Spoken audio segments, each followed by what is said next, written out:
सपना दिखाया गया था कि झारखंड में 42% खनिज संपदा है।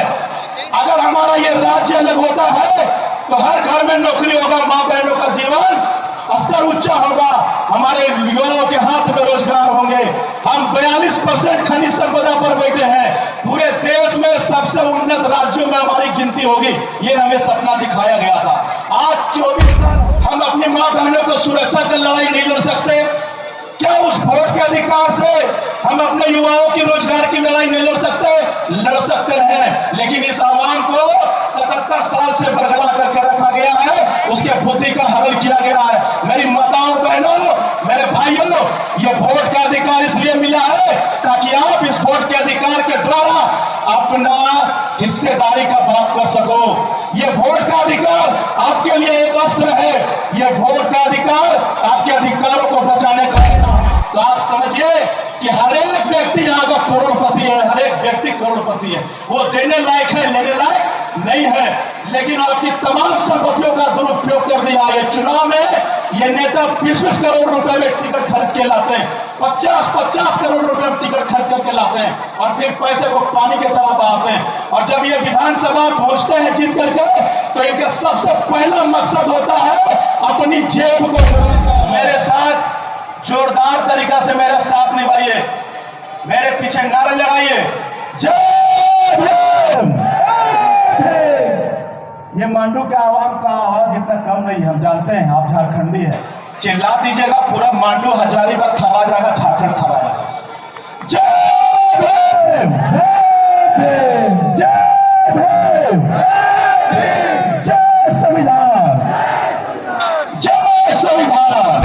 सोचिए इस 77 सालों में हमने देश की गद्दी जिन गद्दारों के हाथों में सौंप रखा है, आज देश का वो फतेहाल कर चुके हैं। महंगाई चरम पर है, रेप हत्याएं बलात्कार चरम पर है, मुसलमानों की मॉब लिंचिंग चरम पर है, दलितों को मुझे रखने पे गोली मारी जाती है, मटके से पानी छूने पे गोली मारी जाती है। समाज के एससी, एसटी, ओबीसी, अल्पसंख्यक समुदाय के तमाम अधिकारों को लिखा और उसको स्थापित करने का काम किया, और साथ ही साथ आपके हाथों में वोट का अधिकार दिया।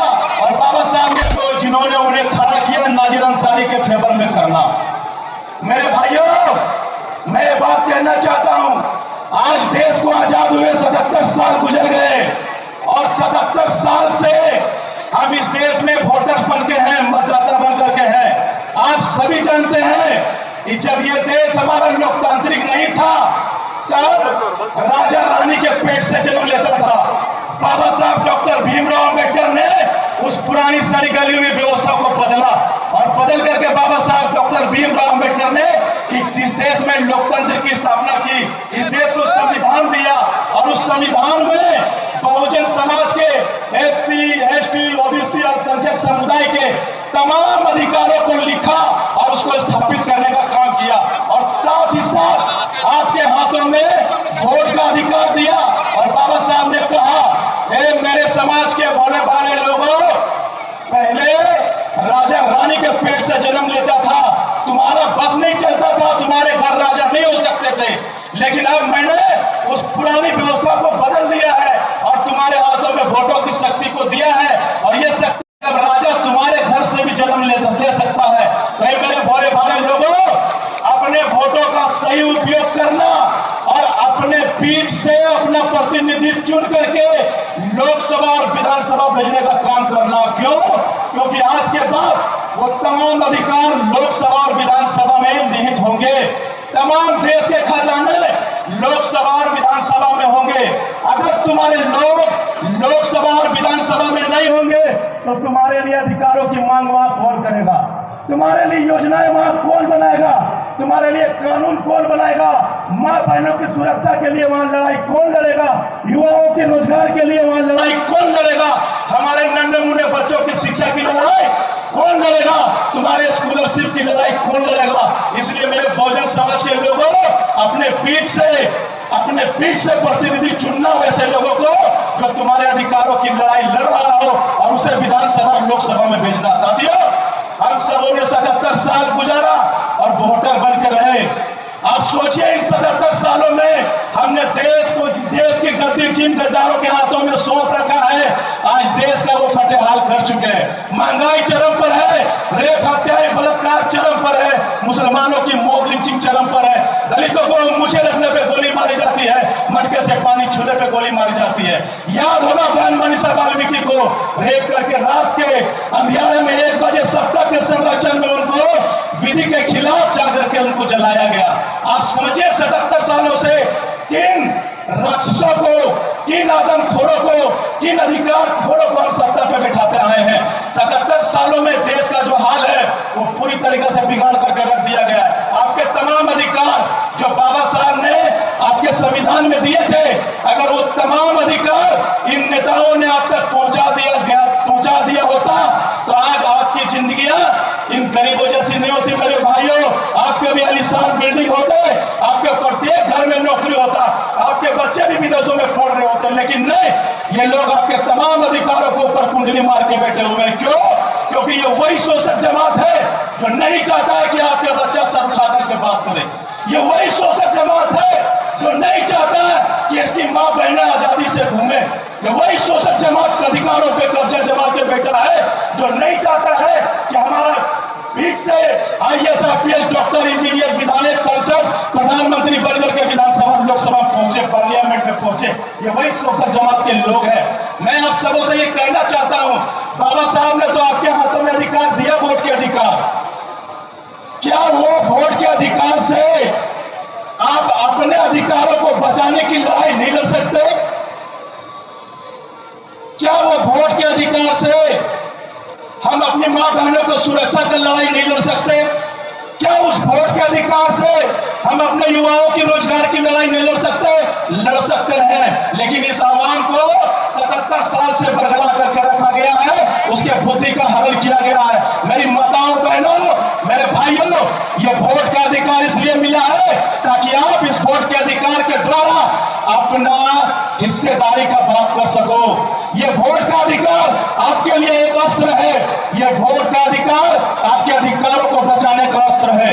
ये वोट का अधिकार युवाओं के भविष्य को बचाने का अस्त्र है, आपके समाज को शिक्षित करने का अस्त्र है, हमारी मां बहनों को सुरक्षित करने का अस्त्र है। मैं आप सबों से अपील करता हूं, हमने बाबा साहब के बताए गए दिए गए अधिकारों का उपयोग किया, लेकिन हम लोगों ने बाबा साहब के बताए गए मार्ग पे नहीं चला। आज अगर कहीं हमारी दुर्गति है तो कारण एक ये भी है। मेरे भाइयों, जिस दिन हम लोगों ने सही से अपने बीच से चुन करके लोकसभा विधानसभा में अपने सेनापति को भेजना शुरू कर दिया, आप यकीन मानिए मात्र 5 साल, अगर 5 सालों में हमने सही प्रतिनिधित्वकर्ता को विधानसभा में भेजने का काम किया लोकसभा में, तो 5 साल में इस Bahujan Samaj SC, ST, OBC और अल्पसंख्यक समुदाय का भविष्य कायाकल्प हो जाएगा। ये मेरा वादा है। 5 सालों में। मेरे भाइयों, झारखंड के अलग हुए 24 साल हो गए। हमें सपना दिखाया गया था कि झारखंड में 42% खनिज संपदा है। अगर हमारा ये राज्य अलग होता है तो हर घर में नौकरी होगा, मां बहनों का जीवन स्तर ऊंचा होगा, हमारे युवाओं के हाथ में रोजगार होंगे। हम 42% खनिज संपदा पर बैठे हैं। पूरे देश में सबसे उन्नत राज्यों में हमारी गिनती होगी, ये हमें सपना दिखाया गया था। आज 24 साल हो गया और देश, हमारे राज्य में 42% खनिज संपदा है। लेकिन आप बताइए, इन 42% खनिज संपदाओं का झारखंड वासियों के हित में कितना उपयोग हो रहा है? आज हमारे युवा यहां से पलायन को मजबूर है। बाहर से बुला करके बाहरी कंपनियों को यहां पे बैठाया जा रहा है। हमारे क्षेत्र के लोगों को चपरासी की नौकरी, तो डंडेधारी की नौकरी, झाड़ू पोछा करने की नौकरी दी जा रही है और बाकी मलाईदार कुर्सियों पे बाहर से बुला करके लोगों को बिठाया जा रहा है। अब 42% खनिज संपदा, खनिज संसाधन का अगर झारखंड की धरती पे सही से उपयोग किया गया तो आप समझिए कि हर एक व्यक्ति यहाँ का करोड़पति है। हर एक व्यक्ति करोड़पति है। वो देने लायक है, लेने लायक नहीं है, लेकिन आपकी तमाम संपत्तियों का दुरुपयोग कर दिया। ये चुनाव में ये नेता 20-20 करोड़ रुपए में टिकट खरीद के लाते हैं, 50-50 करोड़ रुपए में टिकट खरीद करके लाते हैं और फिर पैसे को पानी की तरह बहाते हैं। और जब ये विधानसभा पहुंचते हैं जीत करके, तो इनका सबसे पहला मकसद होता है अपनी जेब को गर्म करना, जनता के अधिकारों की आवाज नहीं उठाना।